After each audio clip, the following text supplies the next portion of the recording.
Welcome to Education for Life, Overcoming Anxiety, our proven step-by-step process.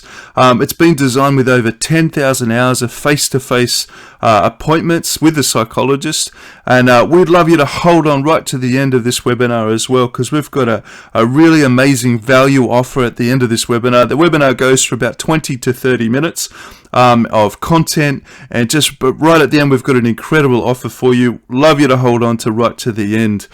We'd also like to turn off any Facebook or Instagram or anything that might distract you with this webinar, because this webinar is all about transformation. At Education for Life, we're into transformation, and we're very excited to have you along, but we don't want you to miss out on anything that's going to be said at this webinar, because it might be just that piece of information that brings some transformation into your world, and we don't want you to miss out on it. So really pay attention to what's being said, listen closely, because you don't want to miss out on that thing that might help you on your journey. Introducing myself, I'm Ian Rumsey, and I am that psychologist with 10,000 hours.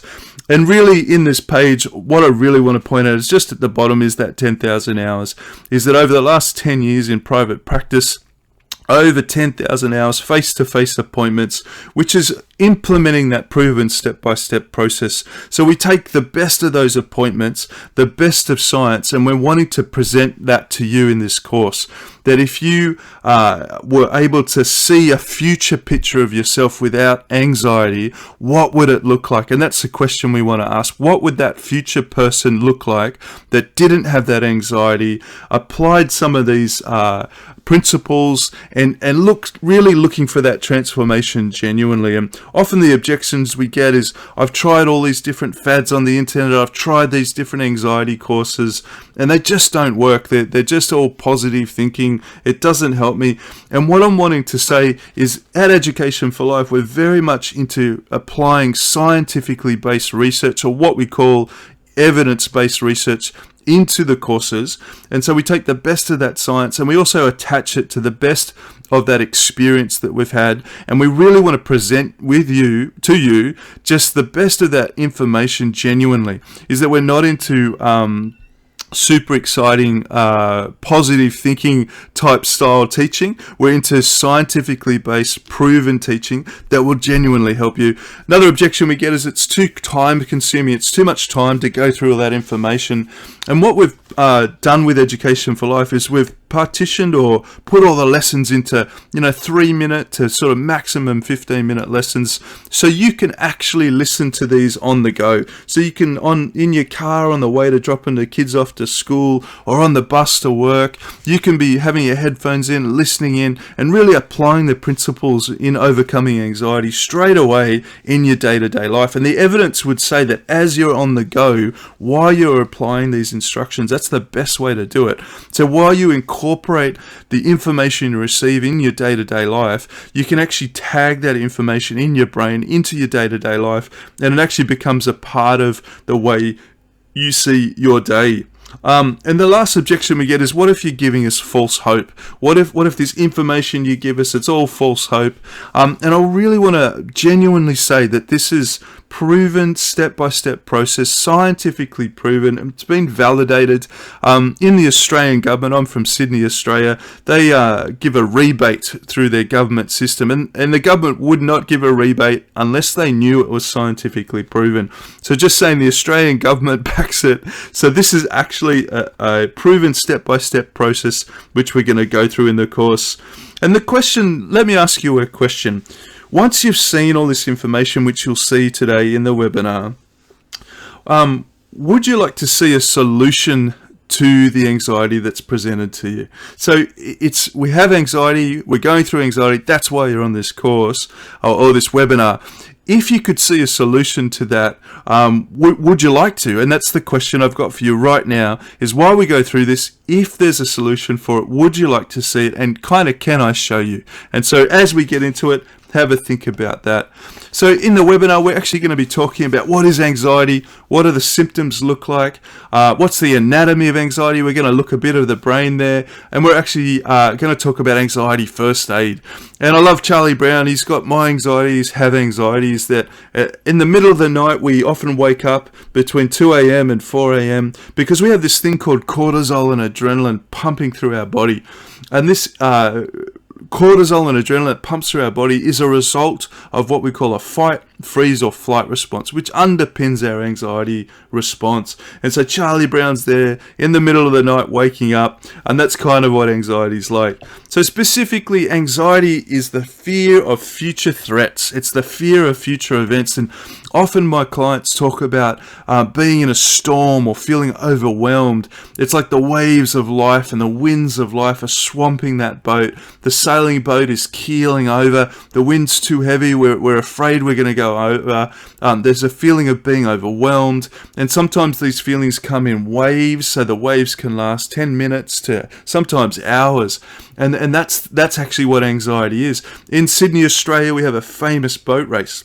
And the boat race goes from Sydney to Hobart, and it happens every Boxing Day. And there's often a strait in between Australia and Tasmania called the Bass Strait, and it's notorious for winds and waves and storms. And that's a little bit like what anxiety is like. It's winds and waves and storms.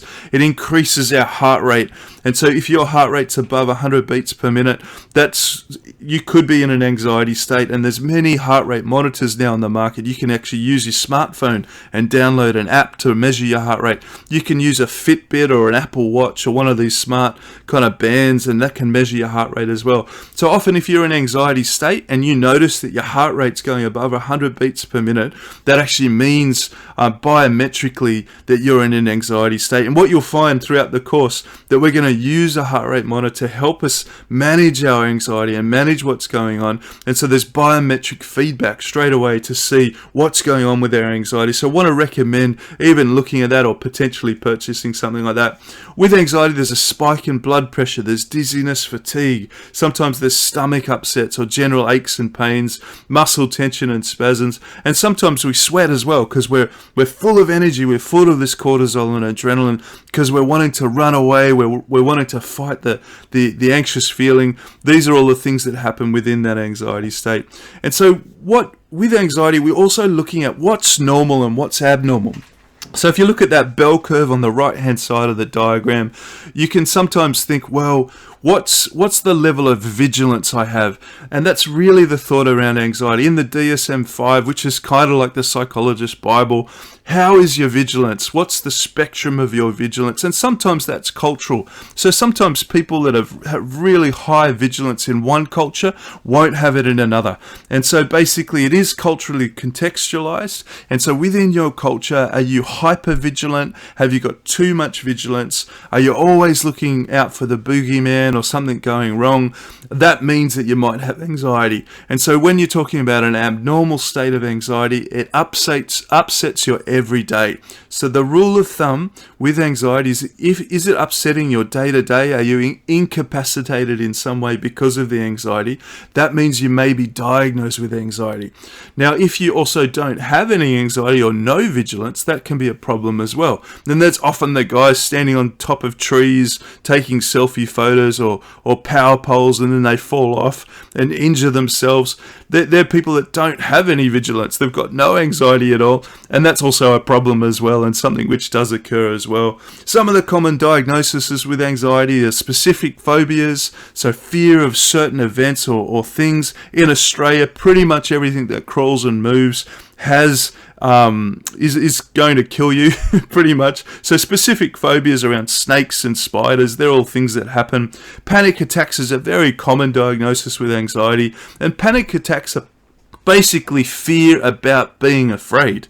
And so there's a cycle or a spiral that happens when you have a panic attack, in that you start getting afraid of being afraid, and then you're afraid of being afraid that you're afraid, and then you're afraid that you're afraid, and then that actually turns into a big storm, like a tornado, that you form into a panic attack. The best thing with panic attacks is, the worst thing that can happen to you is that you'll pass out. Is that as long as you're not driving a car, or you may hopefully don't have heart issues, Panic attacks are fine. It makes you feel like you've got heart issues. I've had one once as well, many years ago. So I do understand and experience anxiety at times gone by.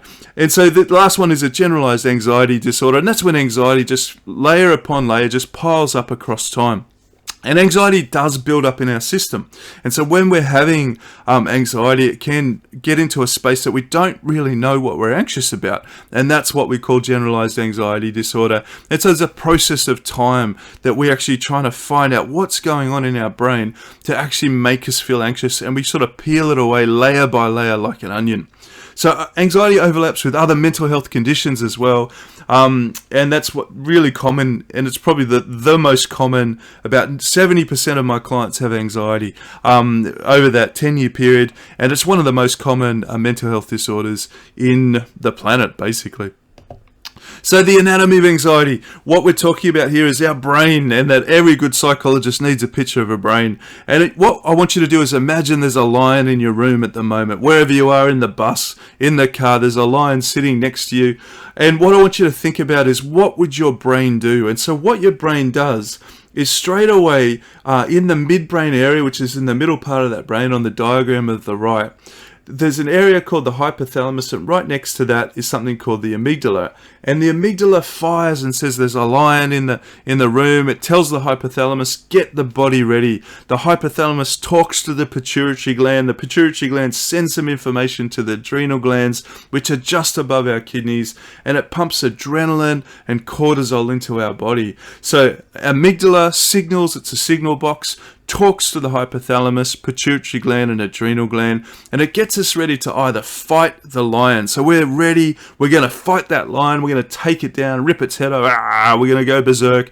And that's actually very common with an anger response. So just tracking into our everyday experiences, if you have like a spouse or a friend that gets angry regularly, what that means is they're anxious, they're worried about something, they're concerned about the future of something, and it often comes out as anger. So that's just a side note, just thinking about that.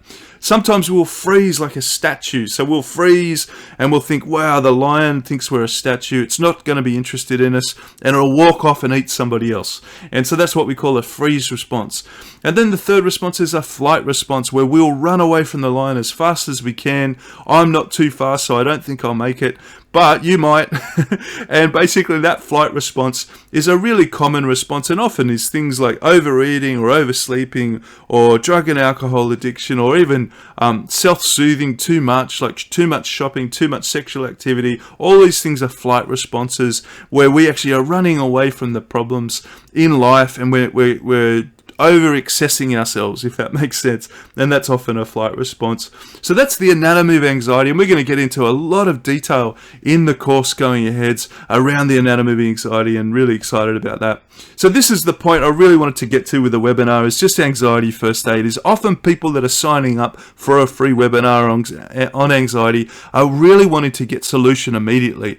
And so with this solution, we're talking about physical activity. And physical activity is the number one way to reduce stress, because what you're doing with physical activity is you're burning up that cortisol, you're burning up that adrenaline, you're burning up the stress every day. So the recommendation is at least 30 minutes of physical activity 3 to 4 times a week. So you're actually managing your stress, you're managing your anxiety, and it's the number one thing that we recommend when people walk in our door as therapists. We say you need to get a gym membership, you need to get your joggers on, you need to talk to your GP to get yourself an assessment if you need that before you get into physical activity, because it's the best way to manage that stress and anxiety. Is that I've had clients that have basically started running, and one I remember clearly ran 9 kilometers about twice a week, and that actually helped them just manage their anxiety. They were able to curb their anxiety because physiologically they were able to take a hold of what was going on in their body,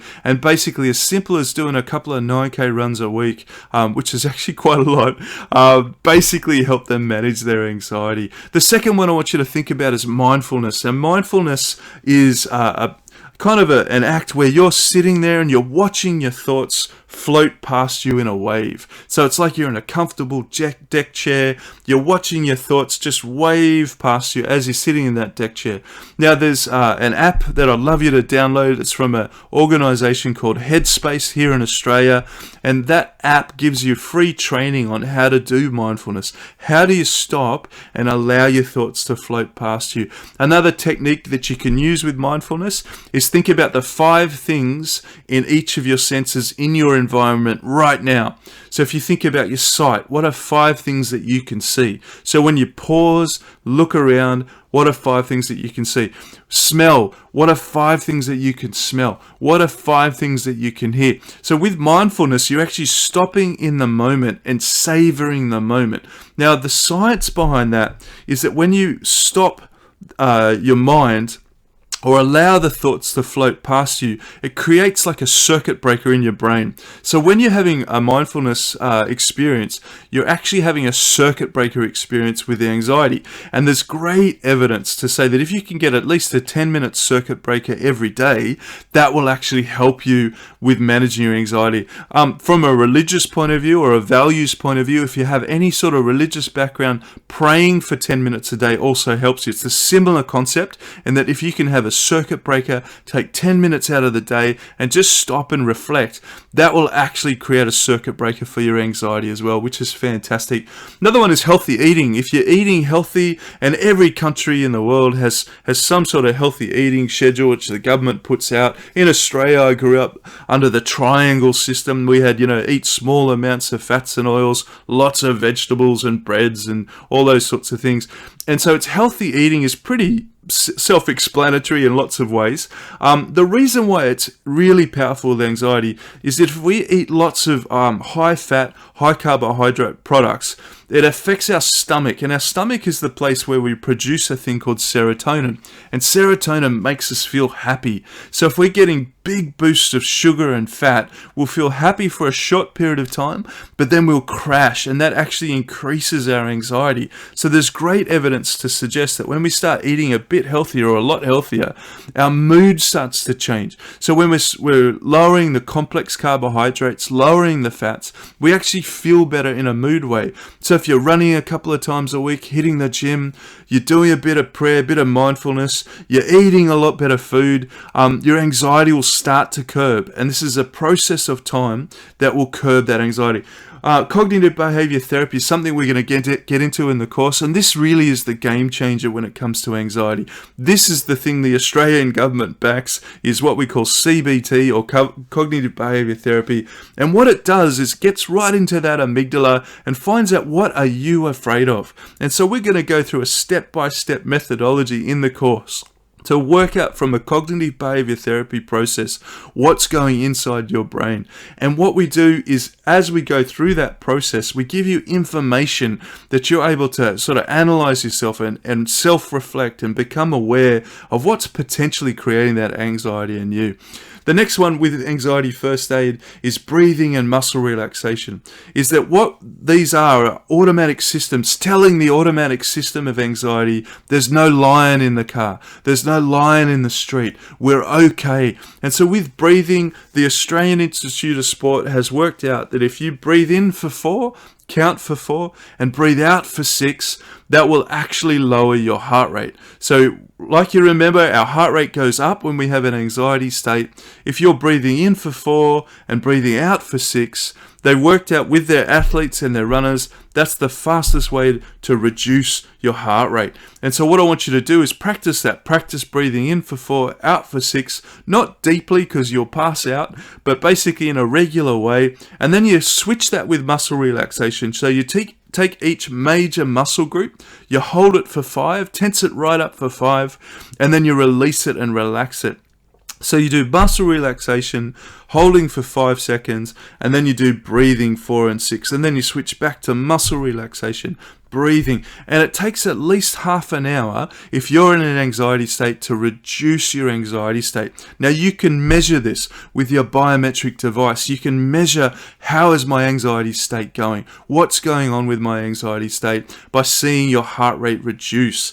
And so I want you to practice that. I want you to try that in a medical setting or a first aid setting or in a first aid mindset, that you can actually practice reducing your anxiety at each time in each space. So the last one is medication, and this is where if anxiety is in that abnormal range and you're finding yourself regularly getting into an anxiety state, our recommendation at Education for Life is get yourself to a general practitioner, your local doctor, and they'll prescribe you some medication to reduce your anxiety. There's a couple of different types, and in the course we actually have an interview with our local doctor here in Sydney, my local doctor actually, and he talks through all of the different medications on the market as well, so you can know specifically what kind of medications you might be taking with anxiety or what might be available if you need it. And as psychologists, we highly recommend medication as a measure to help you manage your anxiety, manage your day-to-day, but we also recommend that you would do cognitive behavior therapy with the medication, and if you really need it, you need to do that in a therapy setting. And it's important to note that these courses are not therapy, they're what we call psychological education, or the term that we have in our industry, psychoeducation, which to me is a bit of a strange term, but that's actually what psychologists call it. So really reflecting on the thought that this isn't therapy that we're doing in this course,